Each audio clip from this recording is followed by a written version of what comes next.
그 여자 독자와 대화를 나눈 후 난 뭔가 인류애가 채워지는 느낌을 받았다.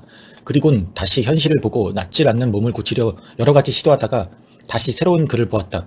바로 강직성 척수염이라는 병인데 척추가 점점 대나무처럼 굳어가는 병이었다. 난 혹시 몰라 이것도 검사를 받아보려고 했는데 이건 류마티스과에서 검사하고 치료하는 항목이었다. 류마티스과는 근골격계 질환 및 자가면역 질환을 전문적으로 치료하는 내과 분야이다. 들어본 적은 있어도 이곳이 무엇을 하는 곳인지는 알지도 못했다. 그런데 나이가 들면 점점 이런 생소한 진료과를 가게 되는 게 현실이다. 난 동네 2차 대학병원으로 향했고 피검사를 하니 다행히 강직성엔 해당되지 않았다. 하지만 의사는 혈전이 좀 있다는 말과 함께 다른 무엇보다 이렇게 아프니 입원 치료를 권하셨다. 일주일 후 입원을 하고 난 그곳에서 생체 실험하듯이 이런저런 치료를 하게 된다. 주사 치료를 할 때는 프롤로 치료라는 근성장 주사 치료를 했는데 보통 치료처럼 주사를 넣고 끝나는 것이 아니라 3, 40분 동안 주사를 꽂은 채 주변 근육들 사이를 마구 헤집어 놓은 듯한 치료를 했다. 이것도 찔러보고 저것도 찔러보고 그렇게 입원 중 하루에 한두 번씩 그런 치료와 전기 치료를 했는데 마치 고문을 기다리는 사람처럼 느껴졌다. 아픈 사람은 왜 이렇게 많은지 저 수많은 노인들은 아무 말도 하지 않았지만 나에게 마치 말을 거는 느낌이었다. 삶은 고통이야. 의미가 없어. 다 결국 이렇게 될 거야. 일주일 후 의사는 나에게 새로운 병명을 말했다. 아무래도 섬유 근육통 같아요. 근막 통증 증후군이나 네? 그게 뭐죠? 근육 쪽에 문제가 있지만 원인은 알 수 없다는 뜻입니다. 그리고 뚜렷한 치료법도요. 새로운 병명을 들을 때마다 마치 삶이 나를 억까하는 느낌이었다.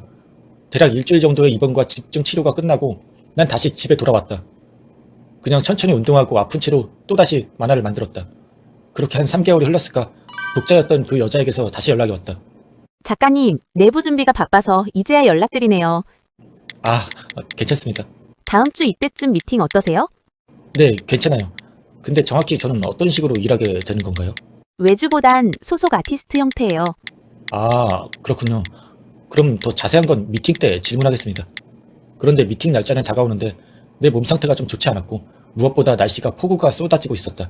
그래서 미팅을 다시 한 주 미루게 된다. 며칠 후 그렇게 다시 미팅 날짜가 다가왔다. 그런데 작가님, 제가 출장이 있어서 미팅 날짜를 좀 더 미뤄도 될까요? 그렇군요. 괜찮습니다. 그럼 다시 미팅 날짜를 잡죠. 날짜는 한 몇 주 뒤로 다시 미루게 되었고 난 그 사이 투구한 만화가 떨어져 또 우울한 날을 보내고 뭐에 홀린 듯 다른 만화를 또 준비하게 된다. 그래서 그런지 우울감은 더 심해졌고 형은 나에게 정신과를 다시 다니기를 권했다. 원래 공황장애 때문에 오래 다녔지만 1년 동안 다니지 않아도 괜찮았었다. 그런데 다시 증상이 나타나고 우울증으로 정신과를 방문했다.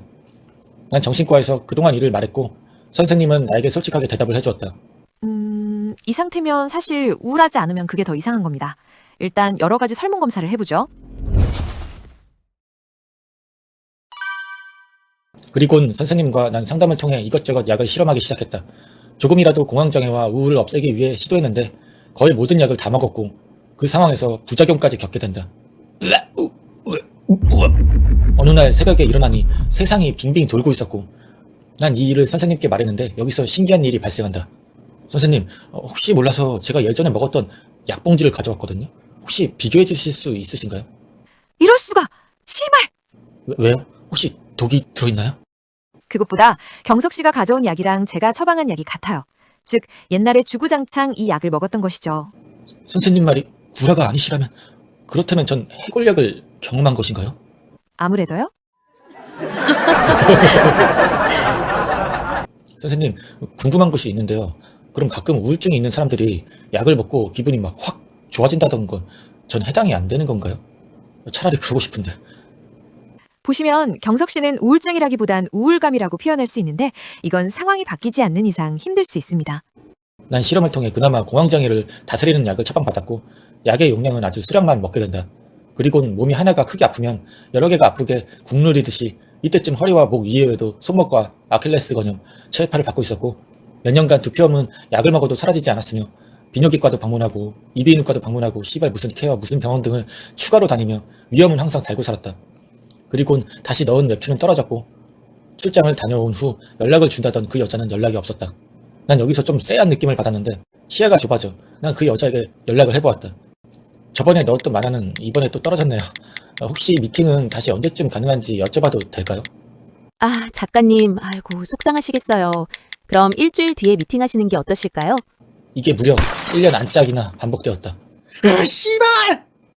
이런 이유로 미팅이 미뤄지고 갑자기 회사에 나와서 일하게 되면 월급을 얼마를 받기 원하냐는 둥 처음에 말했던 것과 미묘하게 달라지더니 나중에는 내가 지쳐 떨어져 나가게 되었다. 아, 족같다. 됐다. 다 그만할래. 웹툰 투고도 이제 그만할 거야. 그냥 당분간은 내가 진짜 그리고 싶었던 만화나 혼자 그려볼래. 돈은 나도 모르겠다. 그냥 이것도 신경 안 쓰고 얼마 안 남았지만 이걸로 버틸래. 다행인 것은 공모전에서 받은 상금이 꽤 되었고 예술인 지원도 받아서 생활은 할 수 있었다. 거기에다 난 누구 만나지도 않았기 때문에 지출이 높지도 않았다. 아, 스트레스 받으니까 허리랑 목이 더 아픈 것 같아. 나 왜 살지? 정말 모르겠다. 그때 형에게 연락이 왔다. 여보세요? 야, 엄마 암이래. 어?